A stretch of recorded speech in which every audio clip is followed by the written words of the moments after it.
오늘 나눌 말씀의 제목은 애통하는 자는 복이 있나니입니다. 역대기 성경을 읽어가면서 때때로는 답답하기도 하고 또 처음에 믿음으로 잘 살다가도 쉽게 길을 잃어버리는 사람들의 이야기를 읽으면서 아쉽기도 하고 또 화가 나기도 하고 그런 중에 역대기 성경을 읽는 모든 부분에서 가장 슬픈 이야기입니다. 요아스의 할머니가 아달랴입니다. 아합의 딸이고 이세벨의 딸인 거죠. 여호사밧이 왜 그랬는지 알 수 없는데 아들 여호람의 짝으로 아합의 딸 아달랴를 짝지워 준 거예요. 그렇게 유다의 왕자비가 된 아달랴는 나중에 왕의 아내가 되고 그 후에는 왕의 어머니도 됐다가 나중에는 자기 아들 아하시야가 죽고 난 뒤에는 직접 왕이 됩니다. 그렇게 왕이 되는 과정 중에 방해가 되니 자기의 손자 뻘 되는 아이들을 다 죽이는 거죠. 손자 뻘 되는 아이들을 다 죽일 때 여호람의 딸 여호사밧이 조카 하나를 살리기로 작정합니다. 1살 배기밖에 안 된 갓난 아이 하나를 숨깁니다. 자기 남편 제사장 여호야다의 도움을 얻어서 이 갓난 아기 1살 배기 아기를 숨겨서 살리고 키워냅니다. 성전에서 키우는데 여러분 성전에서 키우는데 성전이랑 이 아달랴가 사는 궁전이랑 고기가 고기잖아요. 이렇게 그렇게 넓은 동네가 아니고 담 하나 넘으면 성전이고 저쪽 담으로 넘으면 궁궐이고 그런 거거든요. 안 들킵니다. 아달랴가 미련해서 못 찾은 것도 아니고 여호야다가 잘 숨겨서 못 찾은 것도 아닙니다. 하나님께서 다윗의 집안에 켜두기로 작정하셨던 등불을 지키기를 원하셨던 겁니다. 그래서 6년 동안 안 죽고 그 안에서 잘 삽니다. 이렇게 키워져서 7살 되던 해에 아달랴를 축출하고 요아스를 왕으로 세워낸 거죠. 네, 그렇게 요아스가 왕이 됩니다. 요아스가 어릴 때 아직 어릴 때 7살에 왕이 됐으니까 아직 어릴 땐 스스로 통치한다기보다는 대제사장 여호야다가 아마 뒤에서 이 통치를 도왔을 거고 주도했겠죠. 근데 어느 순간 시간이 지나는 중에 이 요아스가 목소리를 내는 부분이 등장하는데 언제 목소리를 내냐 하면 성전을 수리하기로 했는데 여호야다 고모부와 이야기하고 제사장들과 힘을 모아서 성전을 수리하기로 했는데 이게 진행이 안 되는 거예요. 매번 똑같은 거야. 그래서 요아스가 이거 왜 안 되냐, 이대로 그냥 두면 계속 안 되겠으니 그러지 말고 내가 주도해서 한번 해보겠다 그러고는 헌금함을 따로 만들고 성전 입구에 갖다 둡니다. 성전 세계를 내게 하는 거예요. 이스라엘 남자들은 2가지의 성전세를 냅니다. 큰아들, 장자들은 한 5세겔 평생에 한 번 내는 속전을 내고요. 그리고 유다의 남자들, 20세 이상 남자들은 매년 반세겔 되는 성전세겔을 내는 거죠. 이걸 열심히 모읍니다. 이걸 열심히 모아서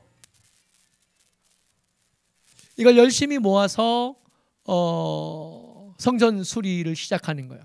이게 한꺼번에 될 리가 없어요. 헌금을 조금씩 모아서 성전 수리를 하는 거니까 이게 한꺼번에 될 일은 아닌 겁니다. 그래서 요아스의 성전 수리는 한 번에 된 일이 아니라 차츰차츰. 그러니까 어쩌면 이게 훨씬 더 그의 하나님을 향한 열심이나 하나님을 향한 성결함에서 훨씬 더 두드러진 역사라고 인정이 될 만한 거예요. 한 번에 끝내는 일은 힘 있는 사람들은 누구나 하거든요. 근데 한 번에 안 끝날 때 조금씩 되어갈 때 뚝심을 가지고 그 일을 계속 이어가는 건 결코 쉽지 않은데 요아스가 이걸 잘 해내는 겁니다. 그러니까 요아스가 괜찮은 사람이었어요. 언제까지? 여호야다가 살아있을 때까지. 여호야다가 죽습니다. 아무리 좋은 스승이라고 해도 영원히 나와 함께 할 수는 없거든요.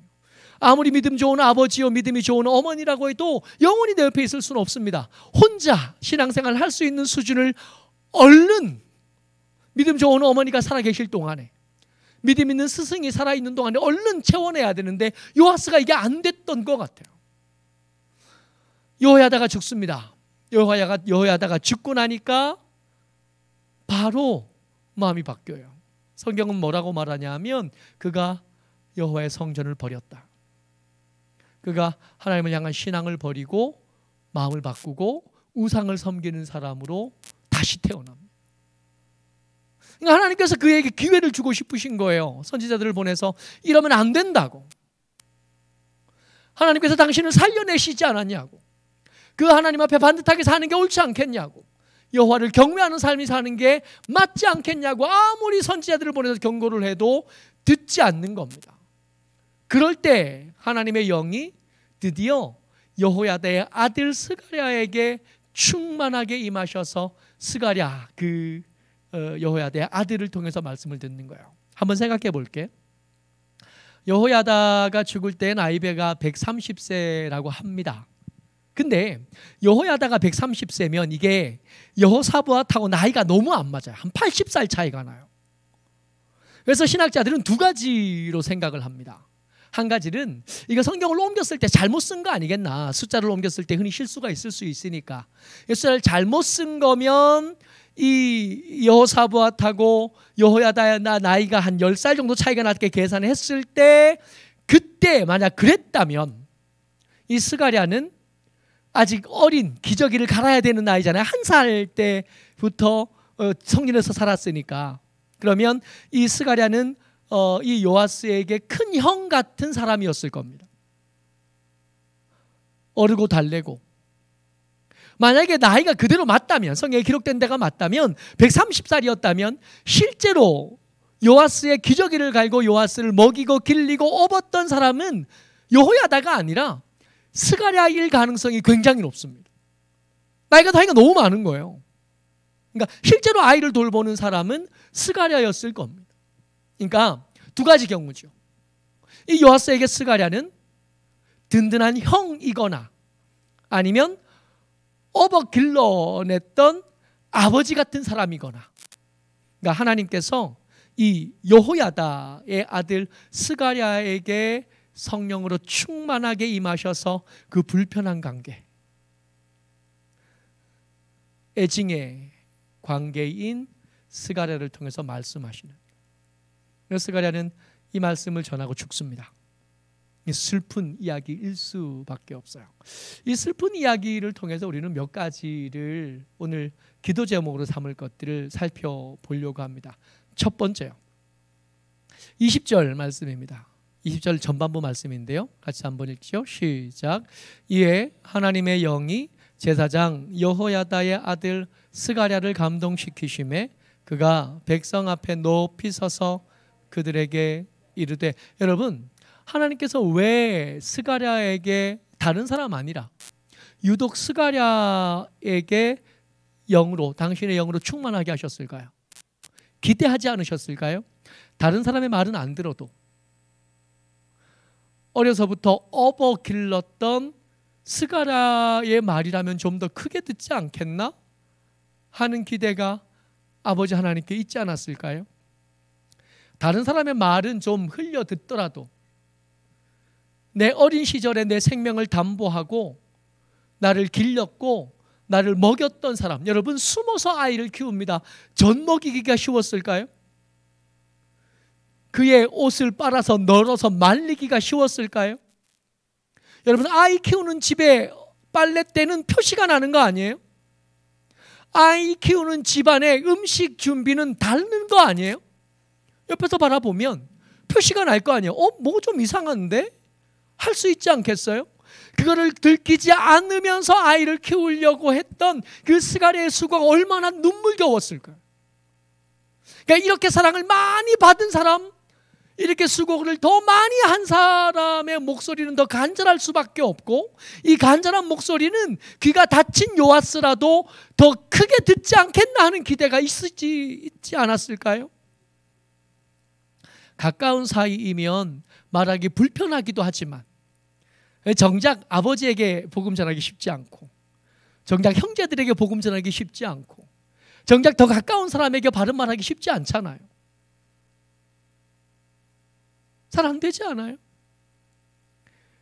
그렇지만 그 더 가까운 사람이 진심을 담아 말하면 아무리 강철 같은 철석 같은 차가운 마음을 가진 사람이라도 더 크게 듣고 더 귀하게 듣고 더 무겁게 들을 가능성이 있겠다고 여겨지는. 하나님께서 여호야다를 통해서 말씀하십니다. 여러분, 우리가 우리 인생을 살아가면서 수많은 말들을 듣고 수많은 사람들을 만나지만 그 말들이 모두가 똑같은 무게를 가질 수는 없습니다. 우리가 많은 사람들을 만나지만 그 사람들 중에 어떤 사람은 다른 사람보다 더 귀하고 더 중합니다. 이걸 분별할 능력이 필요한 거예요. 그 더 귀한 말을 전해줄 사람, 더 귀한 사람을 대우하는 것을 통해서 우리의 삶의 수준이 달라지게 되는 거예요. 많은 힘들고 어려운 과정 중에 더 좋은 사람들과 더 귀한 말을 전해준 사람 때문에 그 사람이 살아나는 경우들이 참 많아요. 다윗에게 요나단이 그런 사람입니다. 다윗이 가장 심각한 위기를 경험할 때 요나단이 그 아버지의 그 살기등등한 눈살을 피해서 다윗을 찾아갑니다. 말씀 같이 한번 읽어볼까요? 사무엘상 23장 16절 말씀 같이요. 시작. 사울의 아들 요나단이 일어나 수풀에 들어가서 다윗에게 이르러 그에게 하나님을 힘있게 의지하게 하였는데, 요나단이 다윗에게 찾아간 겁니다. 요나단이 다윗에게 찾아가서 뭐라 그러냐면, 다윗아, 나는 하나님께서 너를 다음 때의 왕으로 세우실 것을 나는 안다. 내 아버지가 비록 너를 향하여 살기등등하지만 아버지는 뜻을 이루지 못할 것을 내가 안다. 그러니 너는 내 장인이기도 하고 내 아버지이기도 한 왕 사울에 대한 분노에 휩싸이지 말고 그 복수에 매달리지 말고 하나님을 힘있게 의지하고 살아. 등 떠밀어서 하나님께로 밀어주는 이 사람이 다윗에게 귀한 사람. 이 말들이 귀합니다. 어떻게 하면 돈을 더 많이 벌 수 있느냐를 알려주는 사람이 아니라, 어떻게 하면 더 높은 자리에 갈 수 있는지를 알려주는 사람이 아니라, 어떻게 하면 하나님께 더 가까이 나아갈 수 있는지를 말해주는 사람. 그 사람이 더 귀하고 그 사람이 더 중합니다. 우리를 등 떠밀어서 하나님께로 가까이 가게 해주는 사람, 그 말이 중하고 그 사람이 중한 거예요. 누가 더 중한가 말입니다. 이 요아스에게는 그를 잘한다고 부추겨주는, 우상숭배로 밀어주는 그의 동료들이 있었고 방백들이 있었거든요. 이 두 사람 중에 누구 말을 들을 건가 고민하는 거예요. 이 두 가지의 말들 중에 어느 말에 귀를 기울일 건가 우리가 선택하고 살아야 되는 거예요. 세상에 수많은 말들이 있지만 어떤 말들이 내게 유익하고, 많은 사람들을 만나지만 어떤 사람이 내게 진짜 중요한 사람인 줄을 분별하지 못하면 인생은 언제든지 망하는 거고, 인생은 언제든지 자초할 수밖에 없는 겁니다. 여러분, 우리에게 더 중요한 사람이 있습니다. 우리에게 더 중요한 말씀이 있습니다. 여러분, 함께 기도하는 사람, 우리 몇 명 되지 않지만 함께 기도해 주는 사람, 이 사람들 우리에게 귀한 사람들이, 함께 말씀을 나누고 묵상을 나누고 이런 사람들이 우리에게 귀한 사람들이, 이 사람들을 귀히 여길 줄 아는 것, 이들을 통해서 전해지는 말씀을 중한 말씀으로 여길 줄 아는 것, 이게 우리의 삶을 반듯하게 만들고 더 아름다운 삶으로 만드는 중요한 비결이 됩니다. 스가랴의 말이 계속 이어집니다. 같이요. 시작. 하나님이 이같이 말씀하시기를 너희가 어찌하여 여호와의 명령을 거역하여 스스로 형통하지 못하게 하였느냐 하셨나니. 여러분, 우리가 우리의 삶을 통해서 매번 고민하는 것이 두 가지 정도 아니겠어요? 어떻게 하면 더 견고해질 수 있겠나? 어떻게 하면 더 형통할 수 있겠나? 위기는 계속 닥쳐오는데 이 위기 가운데서 내가 흔들리지 않는 방법 뭐겠나? 어려운 일들은 계속 생기는데 이 어려운 일들 중에서 내가 잘 될 수 있는 방법 뭐겠나 매번 고민하잖아요. 여호사밧이 이 아람과 모압의 연합군들과의 전쟁을 앞두고 백성들에게 연설할 때 아주 중요한 것들로 그들에게 일깨웁니다. 역대 20장 20절 말씀이에요. 같이요. 시작. 너희는 너희 하나님 여호와를 신뢰하라. 그리하면 견고히 서리라. 그의 선지자들을 신뢰하라. 그리하면 형통하리라. 어떻게 하면 견고해진다고요? 여호와를 신뢰하는 것이 견고함의 비결이라는 겁니다. 이 요아스가 잘못됐어요. 왜요? 여호와를 신뢰하는 것이 아니라 그들에게 아첨하고 절하는 유다 방백들의 말을 신뢰합니다. 그랬더니 그의 견고했던 기반이 흔들리기 시작한.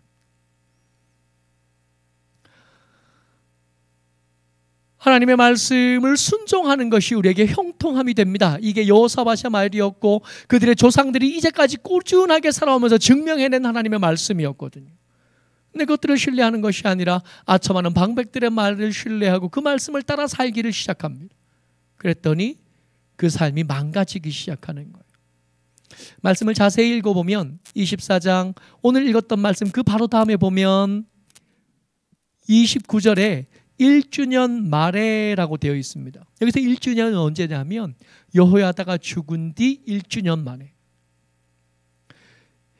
하나님을 떠나고 하나님을 버린 다음에 1년 만에 요아스의 인생은 망가지기 시작합니다.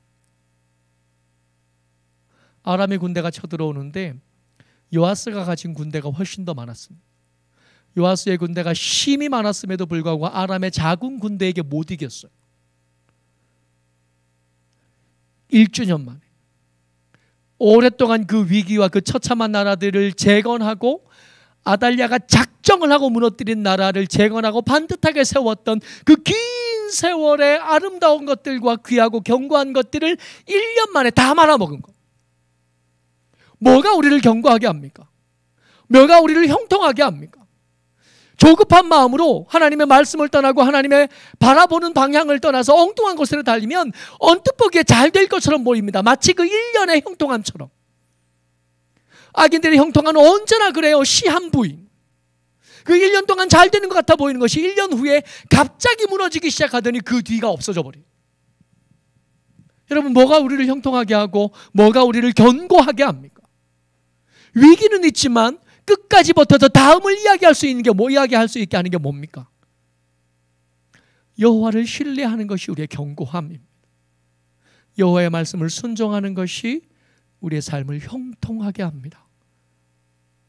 요아스가 이걸 놓쳤어요. 스가랴가 목숨을 걸고 이 이야기를 합니다. 잘못됐다고. 그렇게 하면 삶이 흔들릴 수밖에 없다고. 그렇게 하면 삶이 안 될 수밖에 없다고. 형통은 그렇게 얻는 게 아니라고. 견고함은 그렇게 얻는 게 아니라고. 하나님을 신뢰하는 게 우리의 견고함이 되고, 그 선지자들의 말, 하나님의 말씀을 순종하는 것이 우리의 형통함이 된다. 이 말을 들어주면 좋은데 안 들어주는 거예요. 21절 말씀입니다. 같이요. 시작. 무리가 함께 꾀하고 왕의 명령을 따라 그를 여호와의 전뜰 안에서 돌로 쳐 죽였더라. 이 말씀을 들으면 좋겠는데, 이 말씀을 들을 수 있는 귀가 있으면 좋겠는데 요아스에게 없었고 그를 둘러싼 유다 방백들에게 없어서 스가랴는 죽습니다. 슬픈 이야기. 업어서 길리였던 요아스에게 죽습니다. 그 아기를 살려보려고 목숨을 걸고 7년을 산 거예요. 목숨을 걸고 7년을 살았는데 그렇게 살려낸 아이가 나를 죽이겠다고 덤볐고 그것을 막을 힘이 없었던 겁니다. 이런 세상에는 믿음으로 살아도 기도하고 살고 하나님의 말씀에 순종하고 살고 하나님께서 인도하시는 것에 따라 걸어오면서 살아도 결코 피하지 못하는 슬픔이 있습니다. 매번 우리가 매년 부활절을 맞이하면서 지나는 사순절 기간 동안에, 그리고 그 고난주간 동안에 우리는 매번 슬픔을 곱씹는 사람들이잖아요. 결코 피할 수 없는 슬픔이고 결코 외면할 수 없는 슬픔입니다. 항상 기뻐하라, 범사에 감사하라, 쉬지 말고 기도하라 하신 말씀이 우리를 향한 하나님의 뜻이라는 것에 아멘하지만, 그럼에도 불구하고 그 바닥에 깔린 슬픔에 대해서 우리는 아는 거예요. 믿음의 구성 요소들 중에 어쩌면 가장 큰 분량을 슬픔이 차지합니다. 그 슬픔이 스가랴에게 찾아와요. 그 스가랴가 죽어가면서, 업어서 길렀던 요아스에게 죽어가면서 하나님을 바라봅니다. 22절 같이 읽어요. 시작. 요아스 왕이 이와 같이 스가랴의 아버지 여호야다가 베푼 은혜를 기억하지 아니하고 그의 아들을 죽이니 그가 죽을 때에 이르되 여호와는 감찰하시고 신원하여 주옵소서 하니라. 아멘. 죽습니다. 아마 이날 스가랴만 죽은 건 아닌 것 같아요. 그 뒤에 말씀 계속 읽어가다 보면 이 요아스를 그의 부하들이 암살하고 죽이거든요. 근데 그 죽일 때 보면 죽이는 이유에 대해서 성경이 쓰는데 여호야다의 아들들의 피로 말미암아 죽였다고 돼 있어요. 그러니까 스가랴만 죽은 게 아니라 스가랴의 형제들도 그날 다 죽은 겁니다. 근데 이게 슬프게 죽잖아요. 하나님께 기도하는 것이 죽을 때 하나님 감찰하십시오. 찾아내십시오. 누가 옳은지 누가 틀린지 하나님 이거 반드시 찾아내셔야 합니다. 신원하여 주십시오. 이 억울함을 풀어주십시오 하고 기도하고 죽는다고요. 근데 그 뒷말씀 보면 1주년 말에 아람의 군대가 쳐들어와서 그 방백들을 몽땅 다 죽이고 요아스는 죽을 만큼 부상을 입혀놓고 떠납니다. 죽을 만큼 부상을 입혀 누워있는 이 요아스 왕을 보고, 이 폐륜 요아스를 보고 이 사밧과 여호사밧 이방인들이에요. 이 분노함으로 참을 수 없어서 이 사람을 왕을 죽입니다. 이 죽인 일에 대해서 성경은 뭐라 기록하냐면 중대한 경책이다 그래요. 근데 여러분, 요아스가 아무리 비참한 죽음을 죽는다고 해도 스가랴의 슬픔이 지워지나요? 욥기에 보면 욥기에 아들들이 죽고 딸이 죽잖아요. 근데 그 딸이 죽고 슬픈 일을 당하지만 나중에 마지막 장에 보면 아들들이 다시 태어나고 그의 가문이 다시 일어났어요. 그러면 그 가문들이 일어나고 아들들이 다시 태어나면 그 아들을 먼저 보낸 아비의 마음이 치료가 되는 건가요? 그게 위로가 됩니까? 경험해보진 않았지만 아무리 생각해봐도 그게 위로가 될 것 같진 않아요. 아들이 어느 날 한꺼번에 다 죽었어. 그 마음이 문드러졌을 텐데 그 문드러진 마음이 태어난 아이들로 다시 살아날 힘을 얻기는 하겠지만 아이들이 많이 태어나서 그들이 잘 살아가면 그 아들을 먼저 보냈던 그 마음이 치료가 되는 건가요? 그거 아니지 않아요? 납득이 잘 안 되지 않아요? 스가랴가 슬픔을 살았는데 이 슬픔에 대한 위로가 이 요아스가 충분히 힘들게 죽었으니까 그 마음이 시원해졌습니다. 뭐 이런 얘기를 하고 싶은 걸까요? 아닐 겁니다. 오늘 설교의 제목이 이 슬픈 이야기를 다루면서 설교의 제목으로 제가 잡은 것이 애통하는 자는 복이 있도다. 마태복음 5장 4절 세 번역으로 써왔습니다. 슬퍼하는 사람은 복이 있다. 근데 슬퍼하는 사람이 왜 복이 있어요? 하나님께서 그 슬픔을 갚아주실 거기 때문입니까? 하나님께서 그를 슬프게 한 그 이상하고 잔인한 상황을, 그 범인들을 하나님께서 합당한 것으로 처벌하시기 때문에, 그것 때문에 복이 있는 건가요? 그게 복인가요? 그거 아닐 것 같습니다. 슬퍼하는 사람이 복이 있는 이유는 하나님께서 그들의 복수를 대신 해주셨기 때문이 아니라 하나님이 그들을 위로하실 거기 때문에 복인 겁니다. 핵심은 거기 있습니다. 세상을 어떻게 바라보는가? 오늘 낮에 나눴던 말씀의 제목이 뭐였냐면 도망쳐야 산다, 도망치면 산다였습니다. 그러니까 세상은 어제 낮의 말씀의 입장에서 세상은 어떤 것이었냐면 그 속에서 더 많은 성취를 누리는 것이 아니라, 그 세상에서 더 높은 곳에 올라가는 게 아니라, 그 믿음 없는 세상, 하나님의 말씀을 거절하고 다시 애굽으로 들어가게 살겠다고 하는 그 악한 세상에서 떨어져 나오는 게 복이다라는 게 오늘 난 예배의 핵심이었거든요. 세상을 그렇게 바라보는 겁니다. 세상을 그렇게 바라보니까 거기서 아무리 높은 것, 아무리 많은 것을 얻어도 위로는 받지 못하는 거예요. 위로는 거기 없습니다. 위로는 어디 있어요? 하나님의 살아계심이 위로입니다. 우리의 슬픔에 100배 공감하시는 아들을 십자가에 못 박혀 죽여보신 하나님만 주실 수 있는 위로가 하나님에게 있는, 업어서 길리운 요아스에게 죽었지만 그 삶이 세상에서 도망친 삶이기 때문에, 세상과 짝한 삶이 아니라 세상에서 벗어난 삶이고 뒤틀리고 어그러진 삶에서 튀어나온 삶이라서 그 튀어난 것을 긍정해 주시고 그 튀어난 것을 위로해 주시고 격려해 주시는 하나님 때문에 이게 그때 위로를 받는, 만약에 이 삶이, 우리가 살았던 이 삶이 이 땅의 삶만 끝이라면 이건 위로받을 수가 없는데, 근데 이 땅의 삶이 전부가 아니고 진짜로 천국과 지옥이 있다면 세상과 짝하지 않고 하나님이 말씀하셨던 것처럼 성결하게 하고 거룩하게 살려고 몸부림쳤던 그런 과정 중에서 경험해야 했던 그 슬픔들은 그 앞에 갔을 때 위로되어질 수 있다는 겁니다.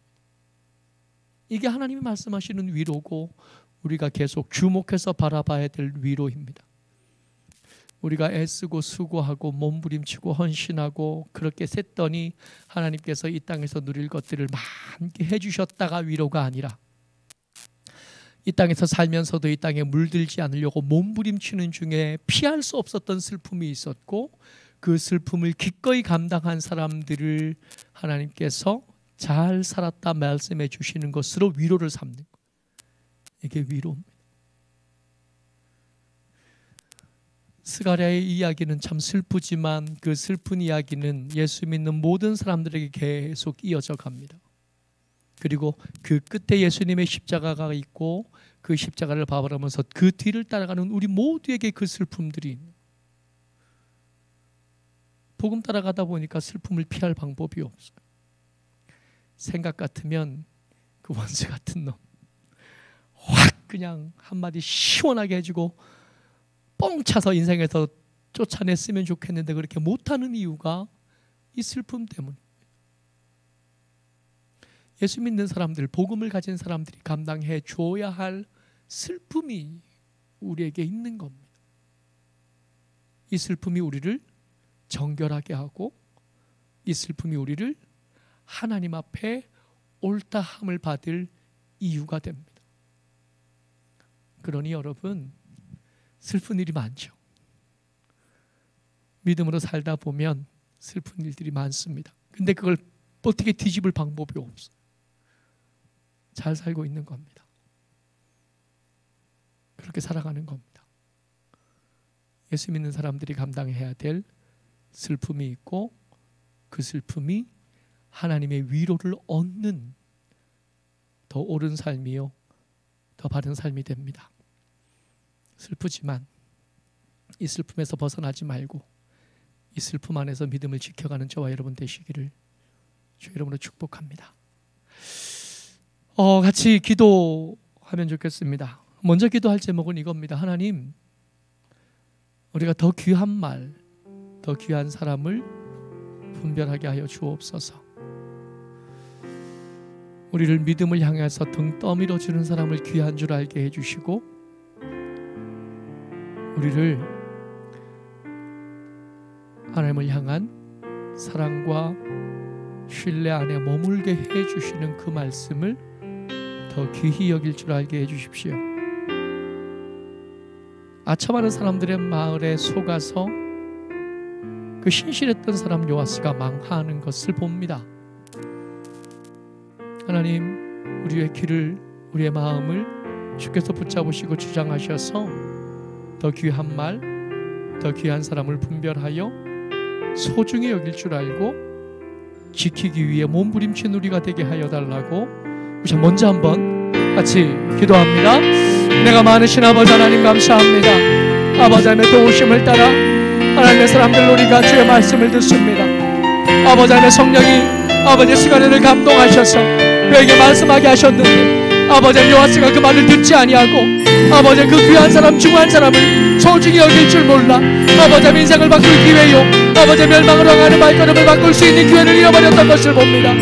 아버지 우리를 도와주옵소서. 아버지 더 귀한 말씀을 분별할 줄 알게 하시고 더 귀한 사람을 분별할 줄 알게 하여 주옵소서. 나와 함께 기도하는 사람 소중히 여길 줄 알게 하시고 아버지 우리를 아버지의 말씀으로 믿어주는 귀한 말을 아버지 소중히 할 분별력이 아버지 우리 가운데 있도록 아버지 역사하여 주옵소서. 아버지 우리를 붙잡아 주시기를 원합니다. 아버지 함께 기도하는 귀하고 아름다운 사람을 소중히 여길 줄 알며 아버지 함께 기도하는 귀한 사람 함께 말씀을 나누던 귀한 사람 아버지 말씀 가운데 아버지 더 가까이 서기를 응원하고 아버지를 덕을 떠밀어 아버지의 세상에서 바깥으로 밀어내주는 그 손길을 아버지 귀하게 길 줄 아는 하나님의 사람들 우리가 되도록 아버지 하나님 아버지 우리를 역사하시고 우리를 붙잡아 주옵소서. 아버지의 귀가 아버지의 분별력 있기를 원합니다. 세상의 수많은 말들과 아버지의 수많은 책임지지 않은 말들 가운데 아버지 우리가 휩쓸려가지 않도록 도와주옵소서. 어떠한 말들이 많은 데는 사랑합니다. 아버지의 마음을 훔쳐가려 하는 세력들이 더 많은 데는 사랑합니다. 더 교묘히 우리의 마음을 훔치려 하고 더 교묘히 우리의 귀를 아버지 현혹하는 것들이 많은 데는 우리가 사랑합니다.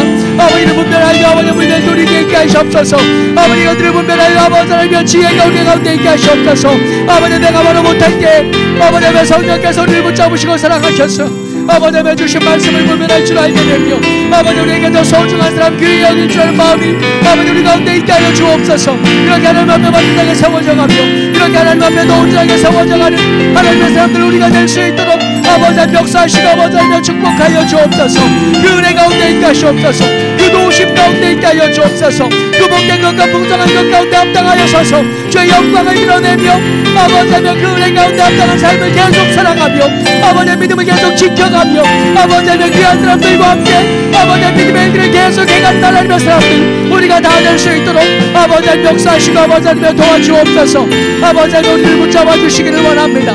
아버지의 수많은 사람들을 만나고 수많은 말들을 듣는 중에 아버지 우리의 귀가 아버지의 흔들리지 아니하게 하시고 말씀으로 중심을 잡으며 아버지의 믿음으로 중심을 잡아 아버지의 귀한 사람도 소중히 여길 줄 알게 하시고 아버지의 더 귀한 말씀 귀하게 붙잡을 줄 알게 하셔서 아버지의 마음이 오동하지 아니하며 믿음 가운데 뿌리를 내리고 아버지의 깊이 뿌리를 내린 하나님의 사람으로 아버지 합당한 시절을 쫓아 열매를 맺으며 꽃을 피우며 아버지의 영광을 드러내는 하나님의 사람으로 아버지 합당하게 세워져갈 수 있도록 아버지의 도와주옵소서.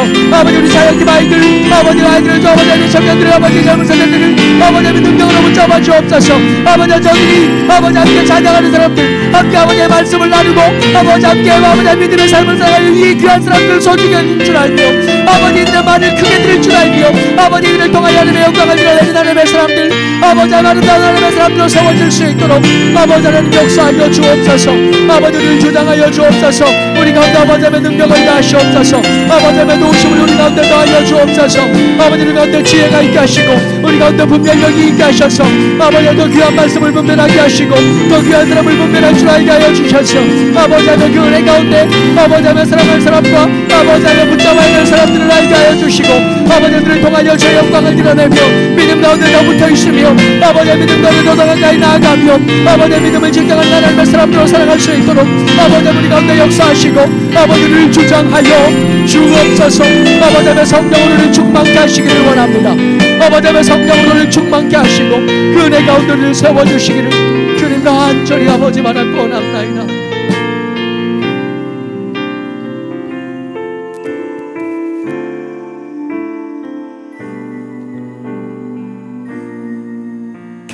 경고함을 준다고 하는 이런저런 소리들이 우리 삶에 참 많습니다.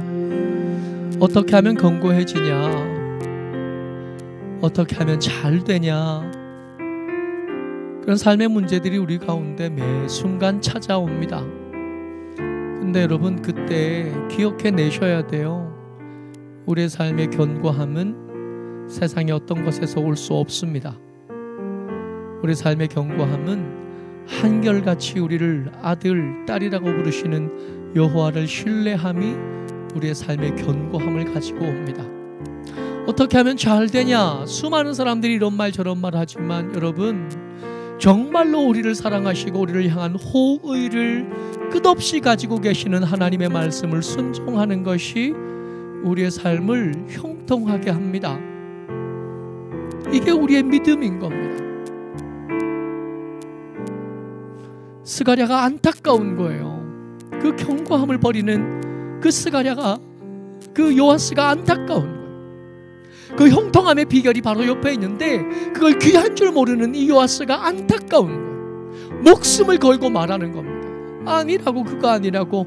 우리의 견고함은 여호와를 신뢰하면서 오는 거라고. 우리의 형통함은 그의 말씀을 순종하면서 오는 거라고. 하나님, 우리의 삶의 견고함은 여호와를 신뢰함으로서 옵니다. 이걸 잊어버리지 않게 도와주옵소서. 하나님, 우리의 삶의 형통함은 여호와의 말씀을 순종하면서 옵니다. 이것 잊어버리지 않게 도와주옵소서. 우리 아이들이, 우리 딸들이 이것 잊지 않고 이거 붙잡고 살게 하여 주옵소서.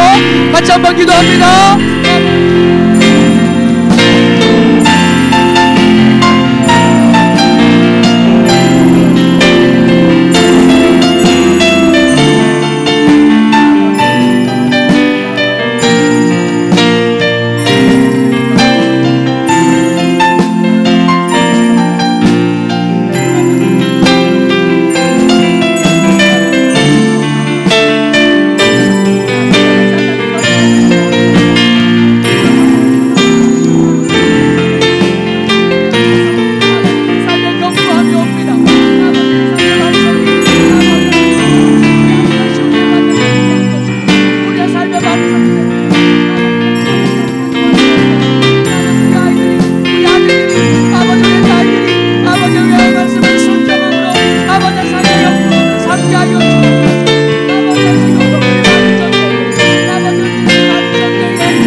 믿음으로 산다는 것은 끝내 피할 수 없는 슬픔이 있다는 걸 염두에 두는 겁니다. 근데 이 슬픔이 우리 가운데 다가오면 위로받을 대상을 정해야 살거든요.